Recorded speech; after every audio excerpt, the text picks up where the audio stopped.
Hi everyone, welcome po muli sa ating pag-aaral ng salita ng Diyos. So, napakabuti ng Panginoon at tayo po muli ay makakapakinig ng salita ng Diyos. So, tuloy-tuloy po ang ating broadcast ng The Seven Last Word of our Lord Jesus Christ. At ngayon, nasa pang-anim na po tayo mga kapatid. Hallelujah! Kaya sa oras na ito, sabihan nyo na po ang inyong mga kasama sa bahay. Sumandaling umupo at makinig ng Word of God. Amen. So ako muling yung lingkod, Pastor Charlie Racotanan, makasama niyo sa pag-aaral nito ng salita ng Diyos. Hallelujah. So, sa panahong ito ng Holy Week, so samantalay natin na tayo ay makapag-win ng mga kaluluwa. Kaya pwede nyo pong yayain ang inyong mga kapitbahay na sila po ay makinig ng Word of God. Pwede nyo po yung i-connect sa inyong television at anyayahan nyo silang makinig kasama ninyo. Hallelujah. At bandang dulo ay mayroon naman po tayong pagpapatanggap sa Panginoon. Amen. Purihin ang Diyos. Kaya samantalahin po natin ang pagkakataong ito na ibinibigay sa atin ng Panginoon. Napakasarap po na tayo ay magamit ng Diyos para sa ikaliligtas ng mga ligaw na kaluluwa. Amen. At napakasarap din po na tayo ay nakakapakinig palagi ng Word of God, na sa gayon ang ating isip ay saturated ng Word of God. Hallelujah. So yung mga negativity na mga napapakinggan natin sa ating paligid, sa pamagitan ng salita ng Diyos ay buburahin. Hallelujah. Ang mga negative na mga na-input sa ating mga isipan. Dahil ang salita ng Diyos, ito po ay nagdudulot ng kapayapaan sa ating isip at puso. Amen. So again, sa kabuuan ng Jesus Christ Saves Global Outreach Church, Kamarin Family, so welcome po sa lahat. At sa buong, sa lahat ng mga kongregasyon ng Jesus Joe Kamarin Family, so welcome po sa bawat isa. At sa lahat ng mga taga-subaybay natin, all over the Philippines, all over the world, so welcome din po kayo sa pag-aaral na ito ng salita ng Diyos, ng the seven last word of our Lord Jesus Christ. Purihin ng Diyos, nasa pang-anim na po tayo mga kapatid. Amen. At atin po ngayon ay pag-usapan ang book of John chapter 19 verse 30, ang pang-anim na wika ng Panginoong Hesus. So, yun po. So, buklatin na po natin ating Bible. Kunin na po natin ating mga notebook at ballpen. At i-take note po natin yung ating maririnig na Word of God.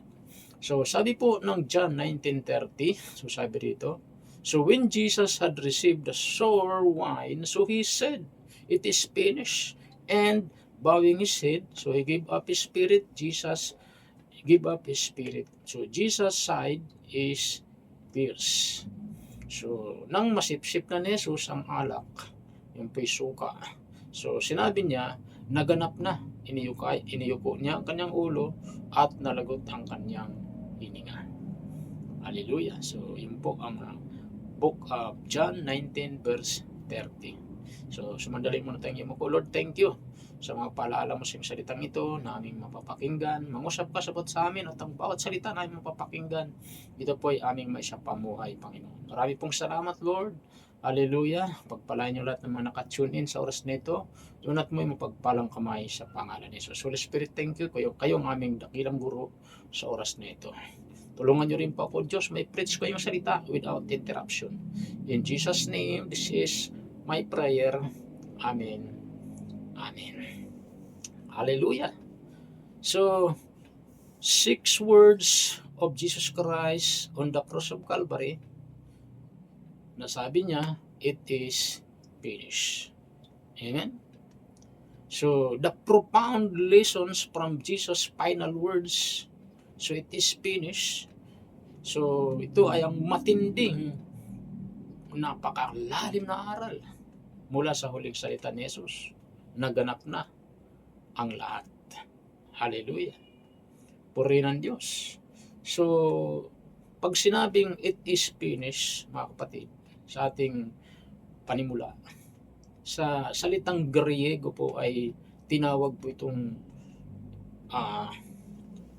tetelestai. T-E-T-E-L-E is T-A-I. So ano pong ibig sabihin sa English? It is finished. Amen? It is finished. Hallelujah. So, meaning, ibig sabihin po, naganap na. Natapos na. Hallelujah. So, yun po yung original Greek word ng it is finished. Amen? So, this word is the perfect passive indicative form of the verb, which means to complete, to finish, or to accomplish. Amen? So, tetelestai, it is finished, literally means it has been finished or it is accomplished. Hallelujah. So, this word carries a deep sense of completion and fulfillment, so indicating that Jesus' work on the cross of Calvary was fully accomplished. Hallelujah. So, yun po ang ibig sabihin po ng Grigong salita, it is finished. That means, tetelestai, ibig sabihin ay kompleto na. Amen? Accomplished. Hallelujah. So, yun po ang sinabi sa John 19:30. A single word, okay, but three powerful meaning. Not defeat, but completion, fulfillment, and victory. Amen? So, ano po ba? Tingnan natin yung powerful meaning. Okay? Three powerful meaning ng tetelestai. Okay? So, sa business context, ang tawag po dito ay paidful. Paidful. So, in ancient times, tetelestai was written on receipts to mean the debt is completely paid. Nothing is owed. Amen? That means no remaining balance, no future collection. Transaction is fully settled sa business context ng tetelestai. Amen? Application to Jesus. Take note, our sin is created a debt. So, naging utang natin yung kasalanan natin. So, but we could never pay. Hindi na natin kailangang bayaran na. Bakit si Jesus ang nagbayad eh? When Jesus said, tetelestai, so He declared the full price for sin has been paid. Siya nang nagbayad ng ating mga kasalanan. Colossians 2 verse 14, sabi ron, He blotted out the handwriting of ordinance, nailing it to His cross. Pinako na sa cross. Yun ang unang meaning. Okay, powerful meanings ng salitang tetelestai sa business context. Okay, sa judicial context, mga kapatid, hallelujah, so case closed. Ang kaso ay sarado na. Sentence served. In courts, tetelestai meant the penalty is fully carried out. Justice is satisfied. No retrial, no double punishment. The accused is legally free. Hallelujah. Malaya na yung accused. Application to Jesus, who stood guilty before the Holy God. Jesus took our place and bore the full penalty. The judgment has been satisfied. Romans 8:1, ano sabi ron? There is therefore now no condemnation for those who are in Christ Jesus. Hallelujah. Purihin ang Panginoon. Tetelestai in the military context, mission accomplished. That means victory or won. In a military terms, tetelestai meant the mission is complete. The victory is secured. Amen? So, the battle has been won. The assignment is complete. The enemy is defeated. Yan po yung sa military context. Application to Jesus. Jesus came to seek and to save the lost. Amen? Destroy the works of the devil. So the mission is accomplished. Victory is secured. Hebrew 2 verse 14, through death, he might destroy him who has the power of death, that is the devil. Purihin ang Diyos. Napaganda po ang ginawa ni Jesus na sinabi niya, it is finished, tetelestai. So final application about it is finished o tetelestai, what Jesus declared. Amen? Hallelujah. When Jesus cried tetelestai, he was declaring all three at once. Amen. Death paid. Hallelujah. Justifies or justice satisfied. Victory won. So, business, death paid. Judicial, justified, justice satisfied. Military, victory won. So, salvation is not earned, it is received. Forgiveness is not partial, it is complete. Victory is not future, it is already secured. Amen? Sa kamay ni Jesus. Sa ating pagtanggap kay Jesus, paniniwala sa Kanya, at sa ating pagpapailalim, pagsunod sa kalooban ng Diyos. Amen? Our future, our salvation ay secured in the hands of God. Amen? As long na tayo po ay nanatiling nananalig, sumusunod, nagpapailalim sa kalooban ng Panginoon. Amen. So, Jesus, take note, did not say, I am finished. He said, it is finished. Amen. That means the work of redemption is complete. The way to God is open. The sacrifice is sufficient forever. Hallelujah. Napaganda po ang salita na ito. Na pang-anim na salita ni Jesus. It is finished. Amen. So in John 19:30, Jesus utters the powerful declaration, it is finished, as He dies on the cross. Hallelujah. So these 6 words encapsulate the culmination of His earthly mission, the completion of God's plan of salvation for humanity. So ang 6 na salitang ito ay sumasaklaw sa katuparan ng kanyang misyon dito sa lupa, ang pagtupad sa plano ng Diyos para sa kaligtasan ng sangkatauhan. Purihin ng Diyos. Hallelujah. So take note, understanding these words, it is finished, helps us grasp the fullness of Christ's work and its impact on our lives. Sa pag-unawa sa mga salitang ito, mas maunawa natin ang kabuuan ng gawain ni Kristo at kahalagaan nito sa ating mga buhay. Purihin ang Panginoon. Hallelujah. So sa pang-anim na wikang ito, magbibigay uli ako sa inyo ng 7 na aral mula dito sa ika-6 na wika ni Jesus nung siya'y nakabayubay sa krus ng Kalbaryo. So 7 key lessons from 6 words of Jesus Christ, it is finished, from John 19:30. 7 mahalagang aral mula sa ika-6 na wika ni Jesus, naganap na ang lahat. John 19:30. Ano pong unang-unang kapahayagan dito at aral makuha natin? First, completion of God's redemption plan.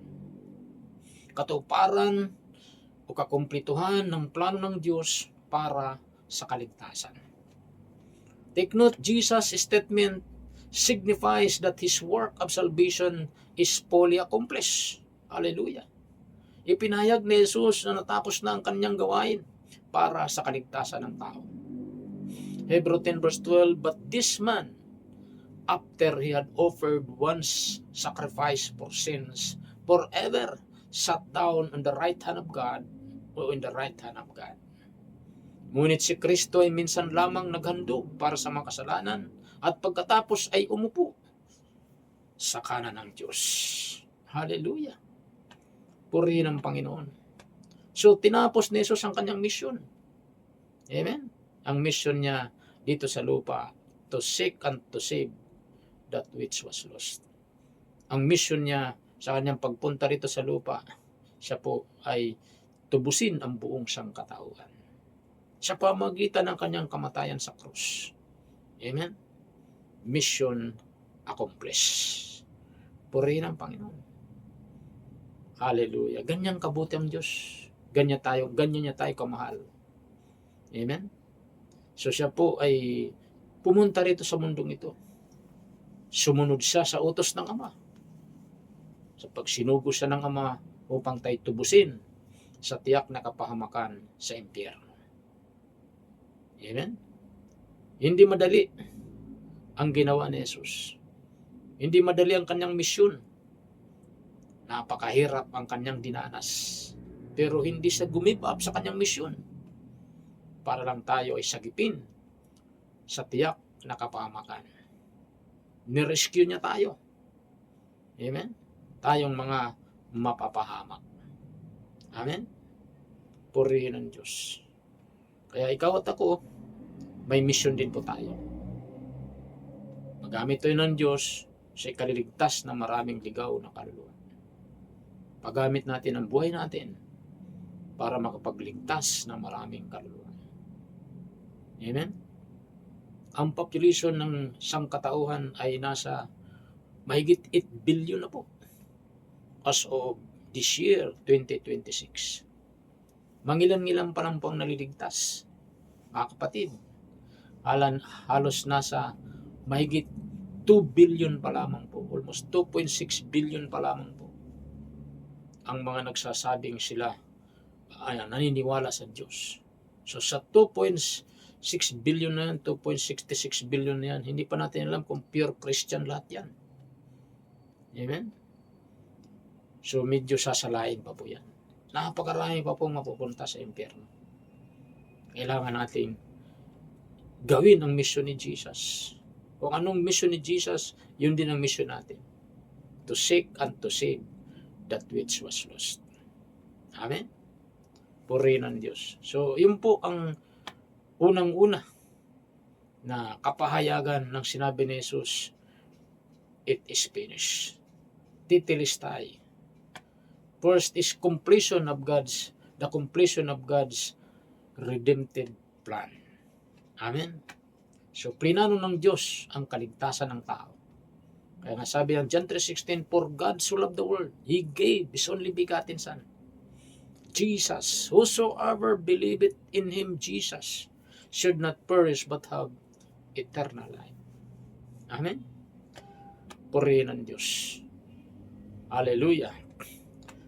Number 2, fulfillment of God's prophecy. So, nung sinabi niya, it is finished, na fulfill na po ang propesya ng Panginoon, ng Diyos. Hallelujah. So, kaganapan ng katuparan ng mga hula ng Diyos. Old Testament.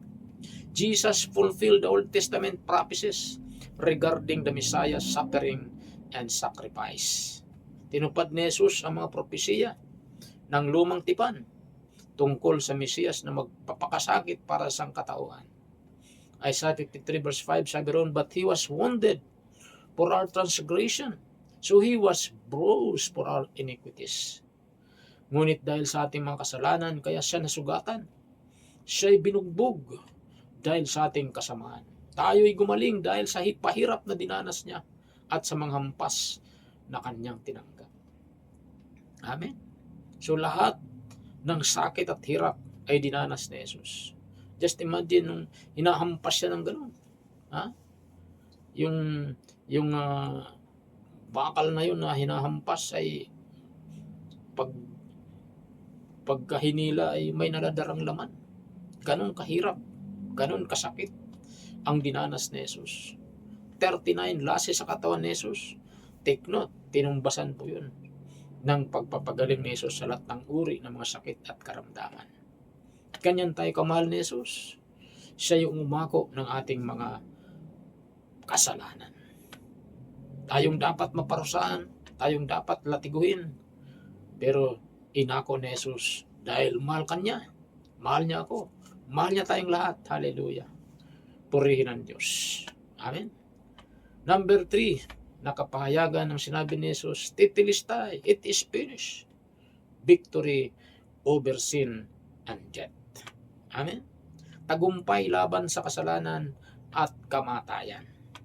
Take note, it is finished declares Jesus' victory over sins, power, and the finality of death's hold. Amen. Ang naganap ng sinabi ni Jesus, naganap ng lahat ay nagpapahayag ng tagumpay ni Jesus laban sa kapangyarihan ng kasalanan at kamatayan. 2 Corinthians 15:55-57, O death, where is your sting? O grave, where is your victory? But thanks be to God who gives us the victory through our Lord Jesus Christ. Nasaan ang kamatayan ng iyong tagumpay? Nasaan ang kamatayan ng iyong kamandag? Ang kamandag ng kamatayan ay ang kasalanan, at ang lakas ng kasalanan ay nagmumula sa kautusan. Magpasalamat tayo sa Diyos sapagkat tayo binigyan niya ng tagumpay sa pamamagitan ng ating Panginoong Jesucristo. Na-overcome ni Jesus ang kasalanan. Na-overcome ni Jesus ang kamatayan.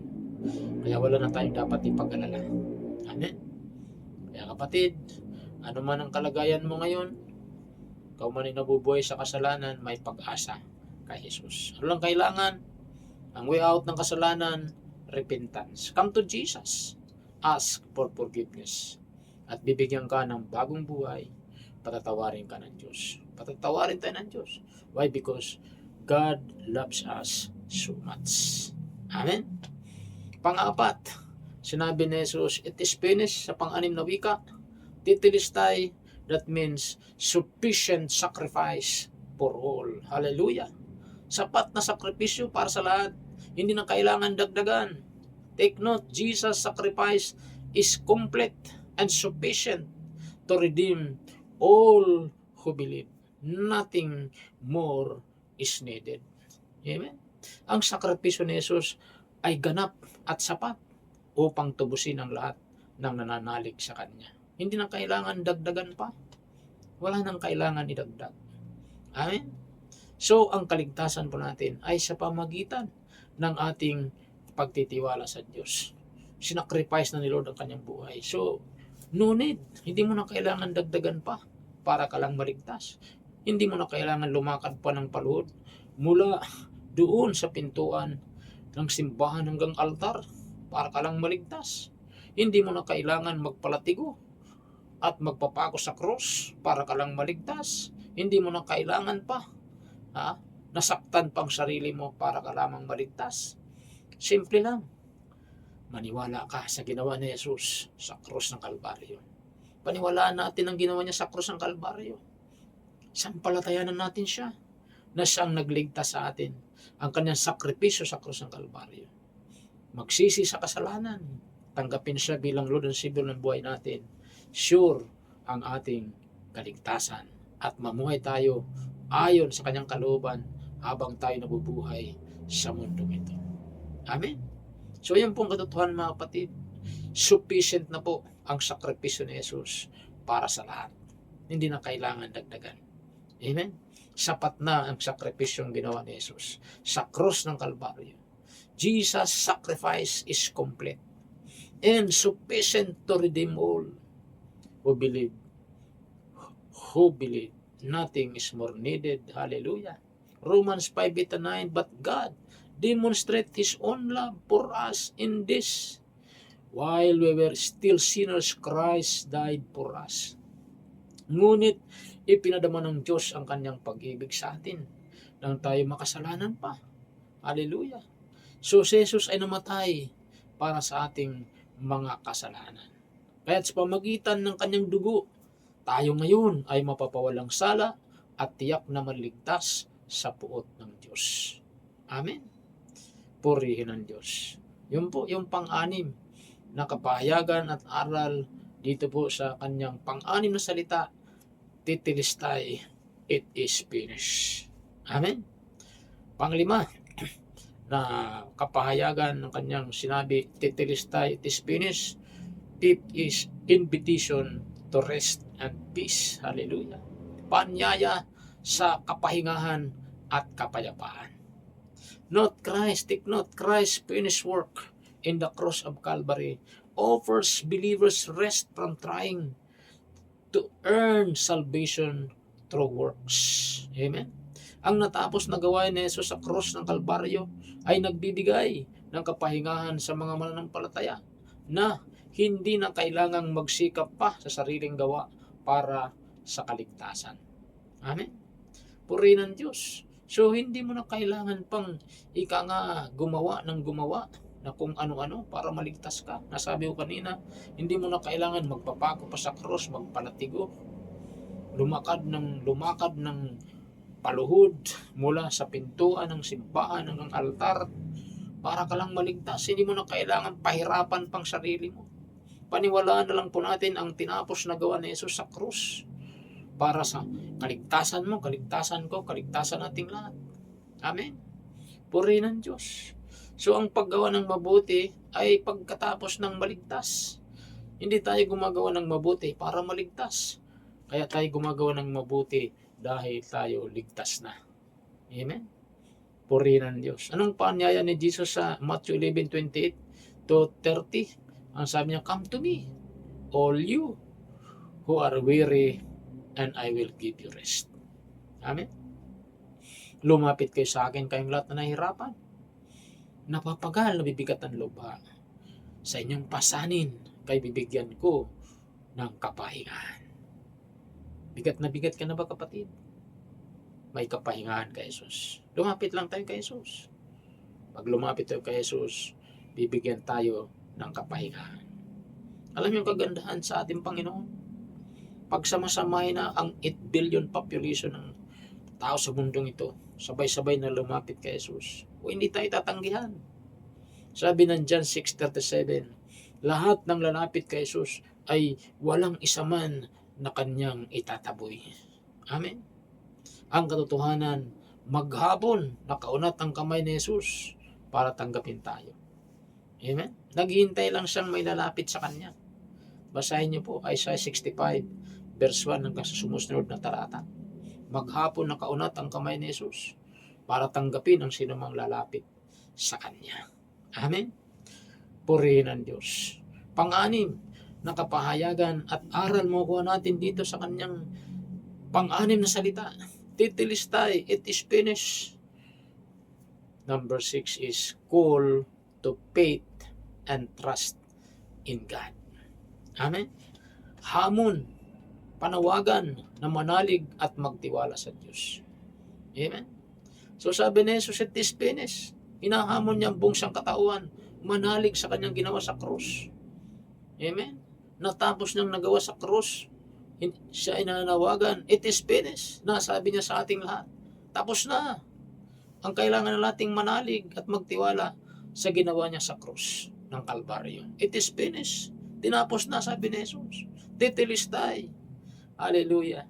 Purihin ang Diyos. Take note, bilang mananampalataya kay Kristo, so we are invited to trust fully in Christ. Completed work for their salvation. Amen? Inimbitahan tayo ni Jesus na manalig ng buong puso sa kanyang natapos na gawain para sa ating kaligtasan. Amen? So, nananawagan si Jesus. Ang kaligtasan natin ay sa biyaya ng Diyos. Ephesians 2 verse 8 to 9. For by grace you have been saved through faith, and that not of yourselves. It is the gift of God, not of works, lest anyone should boast. Sapagkat dahil sa kagandahang loob ng Diyos, kayo ay naligtas sa pamagitan ng panampalataya, at ang kaligtasan ito ay kaloob ng Diyos, hindi sa pamagitan ng inyong sarili o mga gawa. Hindi ito bunga ng inyong mga gawa, kaya walang dapat ipagmalaki ang sinuman. Amen? Salvation is by grace, through faith sa ating Panginoong Hesus.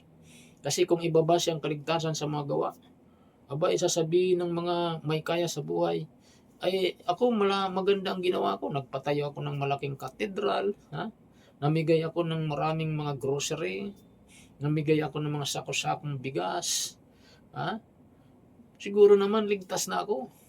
Paano yung mga mahihirap na walang kakayanan gumawa ng mabuti? Na walang kakayanan magbigay ng isang sako-sakong bigas? Paano yun? Hindi po ganun ang basya ng kaligtasan. Amen? Ang kaligtasan ay grasya ng Diyos. Biyaya ng Diyos. Bigay ng Diyos. Walang bayad. Hallelujah.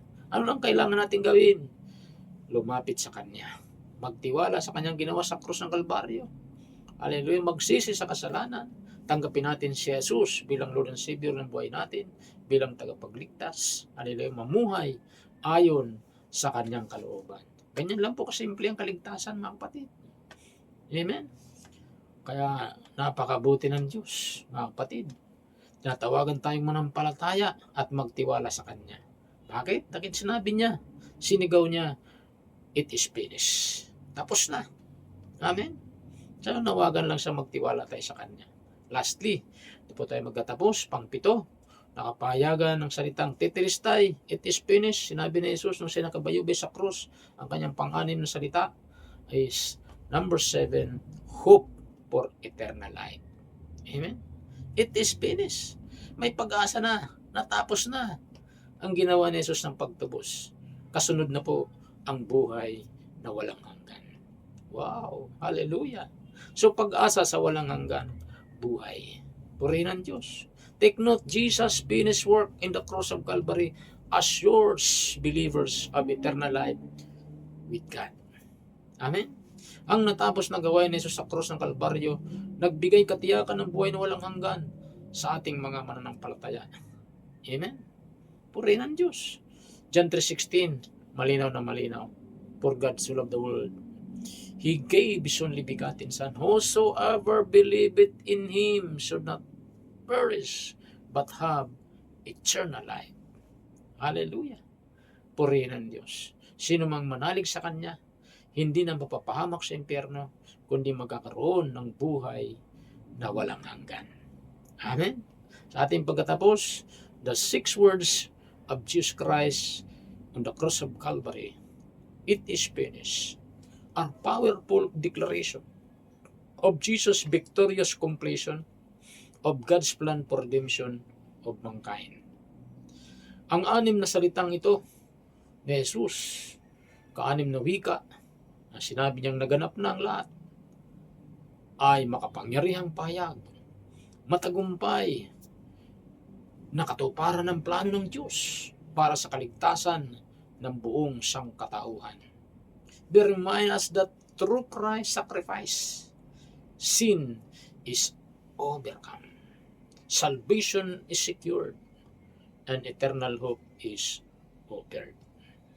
Pinalaala nito sa atin na sa pamagitan ng sakripisyo ni Kristo, na pagtagumpayan ng kasalanan, nakuha ang kaligtasan at naipagkaloob ang pag-asa ng buhay na walang hanggan. Kanino?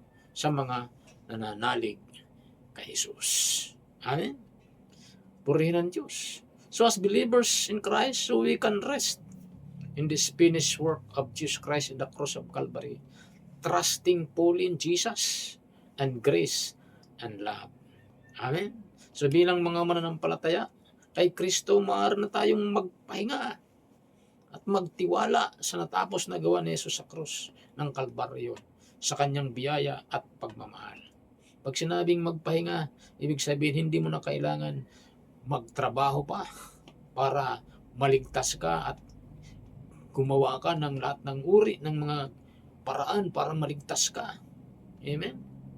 Yun po ang ibig sabihin noon. Hindi mo na kailangan maglakad pa. Ulit-ulit yung binabanggit mula sa altar ng simbahan hanggang mula sa pintuan hanggang altar. Hindi mo na kailangan magpalatigo pa. Ha? Hallelujah. Hindi mo na kailangang magpapako pa sa krus para ka lang maligtas. Tinapos na po yan ni Jesus sa krus ng Kalbaryo. At siyempre, bilang mga anak ng Diyos, hindi po tayo magpapahinga para maglingkod sa Diyos. Amen? Hallelujah. Hanggang sa ating pagtanda, habang tayo huminga, tuloy-tuloy ang trabaho natin para sa pagpapalawak ng kaharian ng Diyos. Amen? Hindi yung dahil sinabi na ni Jesus, it is finished, wala ka nang gagawin. No, may gagawin po tayo. Anong gagawin natin? Preaching the gospel. Win souls. Hallelujah. Disciple. Mag-disciple ng mga kaluluwa. Yun ang gagawin natin. Serving God as long as we live. Amen? So, hindi po yun nagtatapos doon sa sinasabing magpahinga. Ibig sabihin lang doon magpahinga, huwag mo nang dagdagan pa yung ginawa ni Jesus sa krus. It is finished. Tetelestai. Complete na po yan. Hallelujah. Mission accomplished. Amen? Yun po yung sinabi natin kanina sa three powerful meanings. Amen? Ng business context, paid in full. Hallelujah. So, no remaining balance, no future collection, no transaction o transaction fully settled. Hallelujah. Purihin ng Diyos. Hallelujah. So, sa application sa Panginoon, our sin is created a debt so we could never pay. When Jesus said, Tetelestai, He declared the full price for sin has been paid. Hallelujah. Yun po yung nabanggit natin kanina sa three powerful meanings of Tetelestai, business context. Amen. Sa judicial context, case closed. Hallelujah. Sentence served. Hallelujah. So in court, Tetelestai meant the penalty is fully carried out. Justice is satisfied. No retrial, no double punishment, no accuse is legally free. Amen? So, pag-apply natin sa Panginoon Jesus, we stood guilty before a holy God. But Jesus took our place and bore the full penalty. So, this judgment has been satisfied. Hallelujah. So, sa military context, mission accomplished. Amen? Victory won. In military terms, Tetelestai meant the mission is complete. The victory is secured. Hallelujah. The battle has been won. The assignment is complete. The enemy is defeated. Application to Jesus. Jesus came to seek and to save the lost. Destroy the works of the devil. So the mission is accomplished. Victory is secured. Hallelujah. Amen. So yun po ang napakagandang kahulugan ng Tetelestai sa tatlong powerful meaning. Business context, judicial context, military context. Amen? Purihin ang Panginoon. Hallelujah. So, to God be the glory. I hope po, meron po tayong naunawaan sa pag-aaral po natin sa ika-6 na wika ng Panginoong Hesus habang siya'y nakabayubay sa krus ng Kalbaryo. Amen? Sumandali tayong mo ko, Lord. Thank you sa oras na ito. Sa mga salita mo, Panginoon, na napakasarap pakinggan ang iyong mga salita. Salamat sa mga kapahayagan sa mga salita ng Diyos. Purihin ang pangalan. Pagpalain mo ang walang sawang nag-tune in sa broadcast na ito ng The 7 Last Word of Jesus Christ on the cross of Calvary. Maraming salamat po. Hallelujah. Tas lang po natin ating dalawang kamay. Sundan natin magsing panalangin ito. Sabihin natin, Panginoong Diyos na makapangyarihan sa lahat. Lumalapit ako sa iyo, nagpapakumbaba sa iyong harapan. Humingi ako ng tawad sa lahat ng mga nagawa kong kasalanan. Patawarin niyo po ako at linisin yung banal na dugo. Binubuksan ko ngayon aking puso. Tinatanggap kita, Jesus, bilang aking Panginoon at tagapagligtas. Isulat niyo po ang aking pangalan sa aklat ng buhay. Sa pangalan ni Jesus, ito aking dalangin. Amen. Amen. Ako lang po manalangin, Lord. Thank you sa lahat po ng mga nakinig sa salita. Pagpalain mo silang lahat. In Jesus' name, pagkalob niyo rin pong ilang pangailangan, spiritual, physical, financial, material, emotional.